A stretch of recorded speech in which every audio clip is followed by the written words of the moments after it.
नमस्कार, बहुत स्वागत है आप सभी का। आप देख रहे हैं भारत 24 और आज के साथ मैं हूं अमृता गर्ग। वक्त हो चला है हमारे खास शो राजपथ का।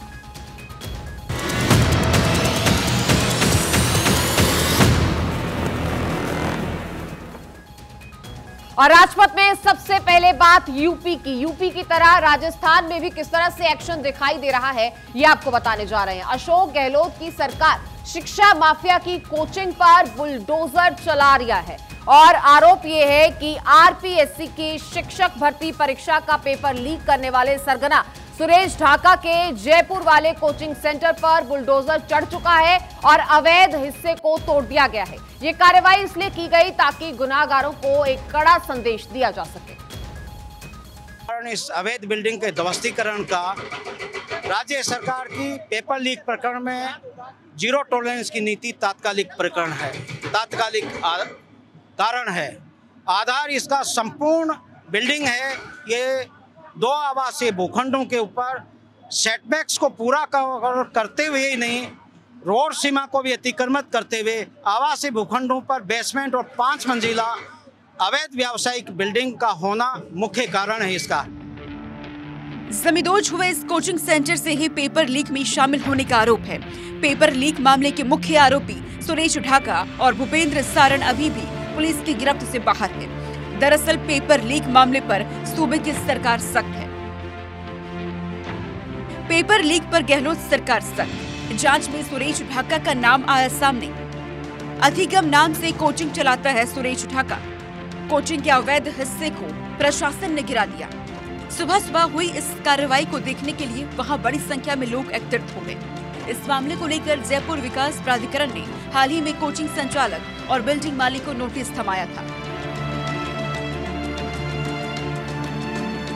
24 दिसंबर को राजस्थान लोक सेवा आयोग की ओर से शिक्षक भर्ती की सामान्य ज्ञान की परीक्षा आयोजित की गई थी, जिसके बाद परीक्षा रद्द कर दी गई। पुलिस इस मामले में फुल एक्शन में है। 57 लोगों की गिरफ्तारी, 40 परीक्षार्थियों की ताउम्र परीक्षा देने पर रोक। 24 दिसंबर को मुख्यमंत्री अशोक गहलोत ने कहा था कि किसी भी आरोपियों को बख्शा नहीं जाएगा और सरकार जिस तरह से कार्रवाई कर रही है, ऐसे में साफ है कि मुख्यमंत्री अशोक गहलोत पेपर लीक कांड को गंभीरता से लेकर चुनावी साल में आरोपियों के खिलाफ कड़ी कार्रवाई शुरू कर दी है। Bureau report, Bharat 24। और अब बात उत्तराखंड के जोशीमठ की कर लेते हैं, जिसमें जमीन धंसने के मामले में प्रधानमंत्री नरेंद्र मोदी ने अब कमान संभाल ली है। मोदी सरकार की नजर जोशीमठ पर है। पीएमओ में इसे लेकर हाई लेवल मीटिंग हो चुकी है, जिसमें जोशीमठ को लेकर कई फैसले किए जा चुके हैं और केंद्र सरकार ने एक्सपर्ट टीम गठित कर दी है, तो राज्य सरकार के अधिकारी भी एक्शन मोड में आ गए हैं। आज जोशीमठ के प्रभावित इलाके का हवाई सर्वेक्षण भी किया जा चुका है।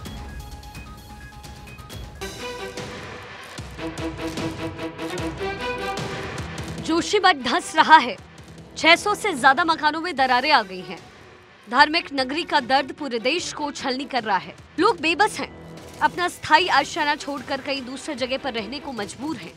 परेशान लोगों को अब उम्मीद है तो प्रधानमंत्री नरेंद्र मोदी पर। पीएम मोदी भी लोगों की आस पर खड़ा उतरना चाहते हैं। यही वजह है कि जमीन धंसने और दरार पड़ने पर पूरी नजर बनाए हुए हैं। प्रधानमंत्री जोशीमठ को बचाने के लिए पूरी कोशिश कर रहे हैं।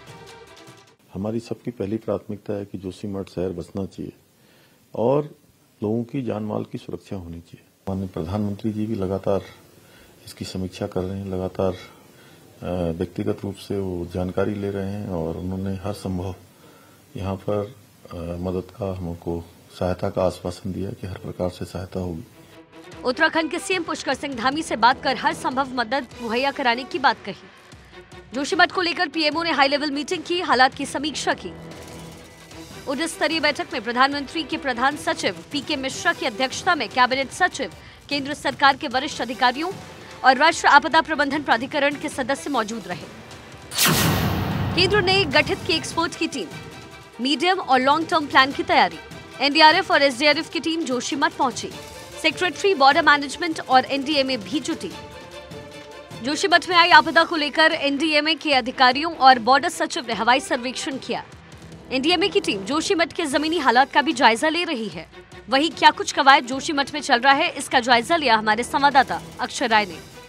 जोशीमठ में जिस तरह से आपदा आई है, एनडीएमए की टीम और एनडीआरएफ की टीम लगातार यहाँ पर मुआयना कर रही हैं। एनडीएमए के सदस्य पहुँचे हैं और हवाई सर्वेक्षण चल रहा है। कुछ देर में जमीन स्तर पर जाकर के, जमीनी धरातल पर जाकर के, 0 पॉइंट पर जाकर के ये पूरा मुआयना करेंगे और अपनी रिपोर्ट सरकार को सौंपेंगे। अब जब केंद्र सरकार एक्शन में है तो सीएम धामी समेत प्रदेश के अधिकारी भी दौरा कर रहे हैं। जोशीमठ नगर पालिका और आसपास के क्षेत्र में सभी निर्माण कार्य पर अगले आदेश तक रोक लगा दी गई है। ये आपदा प्रबंधन विभाग द्वारा अधिसूचना एक जारी की गई है, जिसमें जोशीमठ नगर पालिका का जो क्षेत्र है उसको आपदा प्रबंधन अधिनियम के अंतर्गत घोषित किया गया। नगर पालिका क्षेत्र में और नियर बाय एरियाज में अभी सभी निर्माण कार्य अग्रिम आदेशों तक हमने अभी रोक लगा रखी है। पूरा शहर सहमा हुआ है। वही स्पेशल टीम पूरे मामले का जायजा ले रही है और एसडीआरएफ, एनडीआरएफ, पुलिस सुरक्षा बल को अलर्ट मोड पर रखा गया। सरकार की पहली प्राथमिकता लोगों को सुरक्षित स्थानों पर रखना है, जिसको लेकर प्रशासन हर संभव मदद कर रहा है। लोगों को शिफ्ट किया जा रहा है। अपन का इंदौर पूरी दुनिया में लाजवाब है। कुछ इसी अंदाज में प्रधानमंत्री नरेंद्र मोदी ने प्रवासी भारतीय सम्मेलन में शहर की तारीफ की। दरअसल प्रधानमंत्री नरेंद्र मोदी 17वें प्रवासी भारतीय सम्मेलन में शामिल होने के लिए इंदौर पहुंचे थे, जहां भारत के विकास की उपलब्धियों को उन्होंने गिनवाया और साथ ही ग्लोबल विजन पेश किया। अब भारत की तरक्की के मॉडल को बेचा ताकि दुनिया भर के निवेशक भारत की तरफ आकर्षित हो सके, ज्यादा से ज्यादा भारत में निवेश कर भारत के विकास को और रफ्तार दे सके। देखिए रिपोर्ट।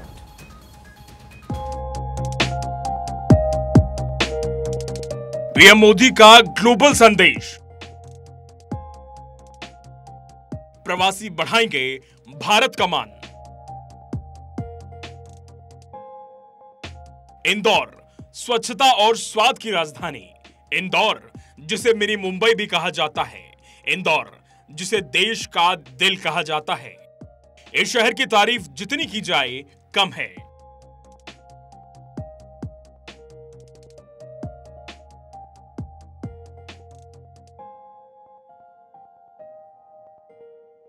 और इस बार इंदौर प्रवासी भारतीय मेहमानों का ठिकाना बना हुआ है। मध्य प्रदेश में भारतीय सम्मेलन चल रहा है। इस सम्मेलन में विदेशों में रहने वाले हजारों प्रवासी भारतीय हिस्सा ले रहे हैं।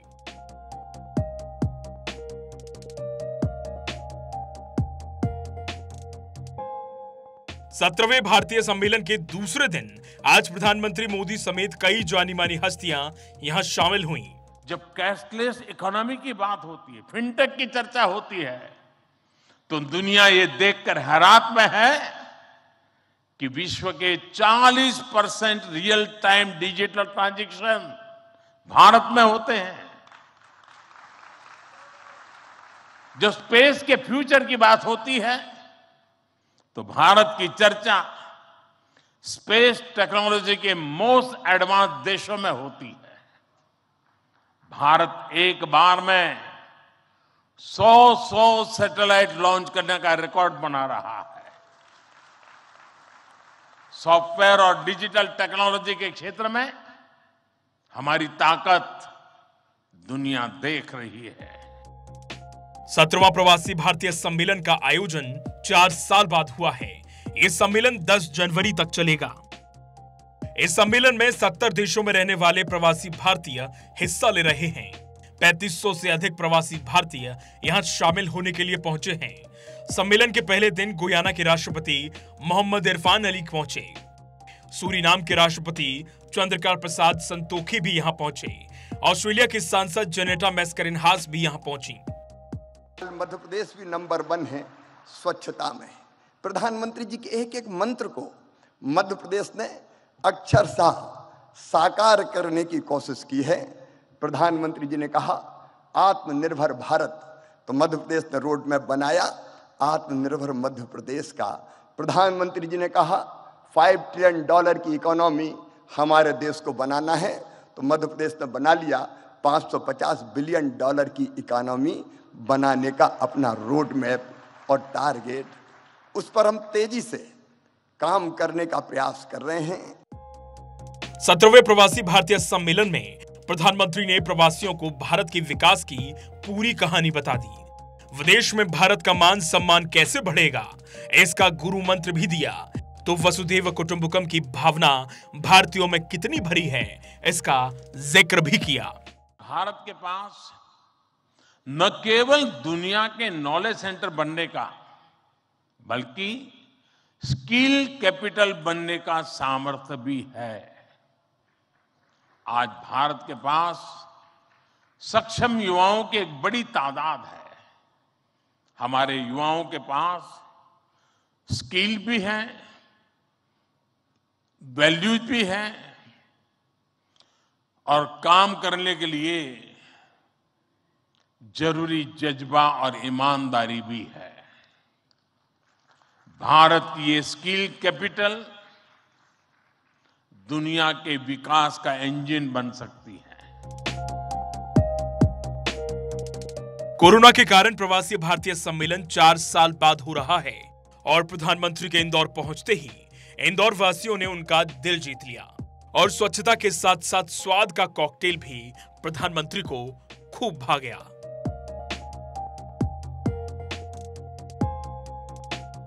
Bureau report, Bharat 24।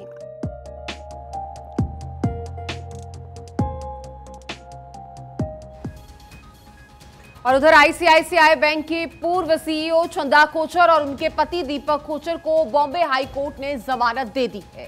अदालत ने इस गिरफ्तारी को चुनौती देने वाली याचिका पर सुनवाई करते हुए जमानत का आदेश दिया है और दोनों को 1 लाख के मुचलके पर रिहा करने का आदेश दे दिया जा चुका है। और इसी दौरान अदालत ने यह भी कहा कि दोनों की गिरफ्तारी कानून के मुताबिक नहीं हुई थी। लोन फ्रॉड मामले में गिरफ्तार आईसीआईसीआई बैंक की पूर्व सीईओ चंदा कोचर और उनके पति दीपक कोचर को राहत मिल गई है। बॉम्बे हाई कोर्ट ने दोनों को जमानत दे दी। रिहाई का आदेश देते हुए बॉम्बे हाई कोर्ट ने कहा कि दोनों की गिरफ्तारी कानून के मुताबिक नहीं हुई है। दोनों की गिरफ्तारी सीआरपीसी के सेक्शन 14A की उल्लंघन में की गई। इस सेक्शन में कहा गया कि पुलिस अधिकारी को गिरफ्तारी से पहले नोटिस भेजना चाहिए।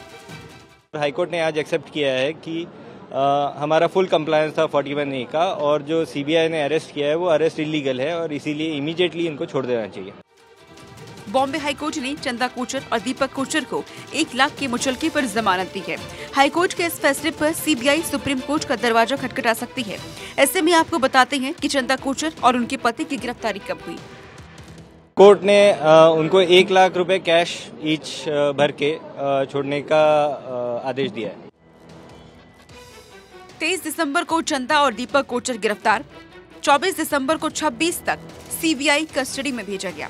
26 दिसंबर को वीडियोकॉन के फाउंडर वेणुगोपाल धूत को सीबीआई ने गिरफ्तार किया।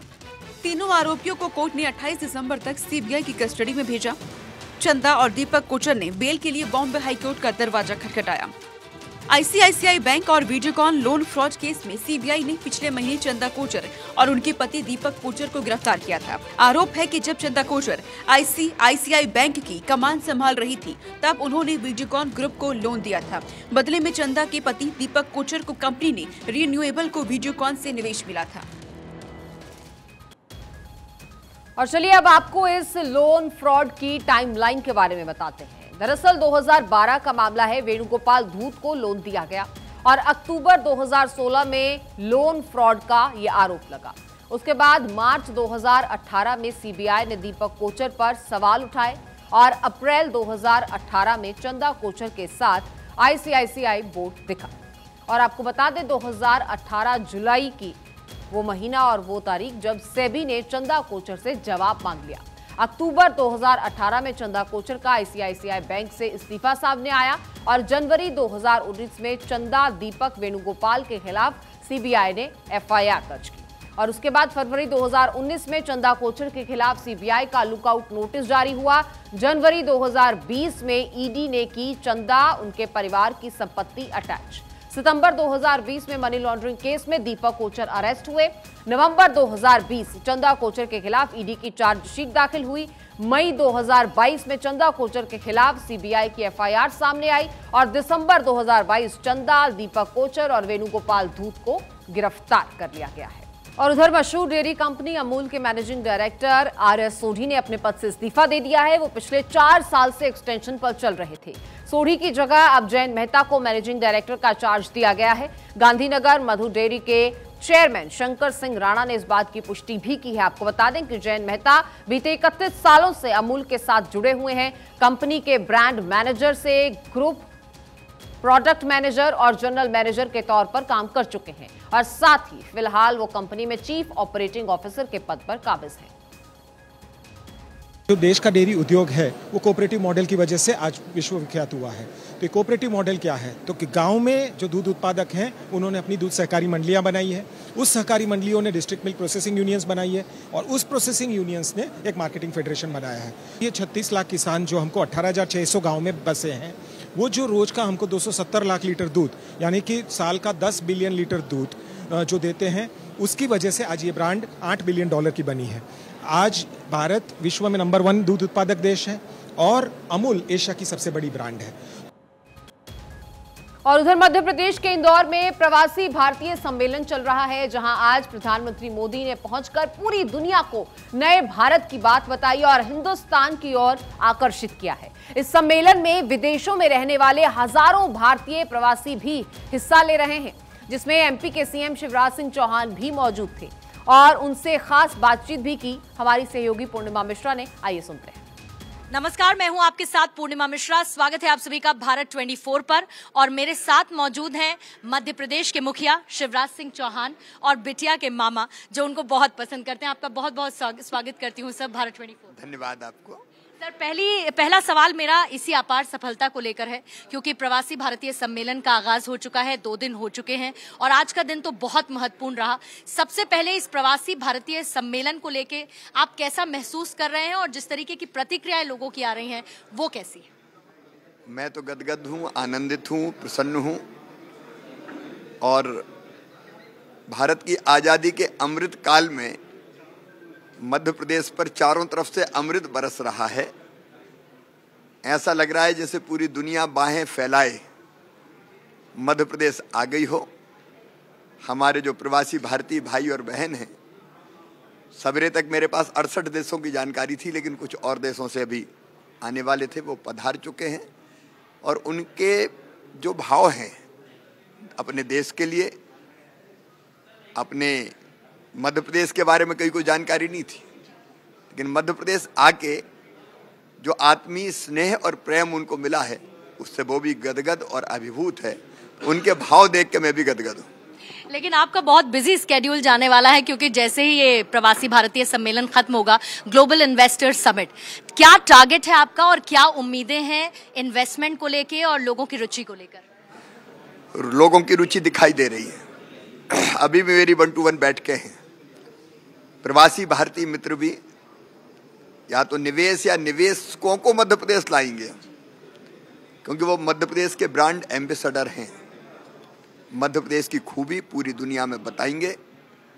लेकिन ग्लोबल इन्वेस्टर समिट के लिए जो वातावरण बन रहा है वो भी अद्भुत बन रहा है। लगभग 82 देशों के लोग भाग ले रहे हैं।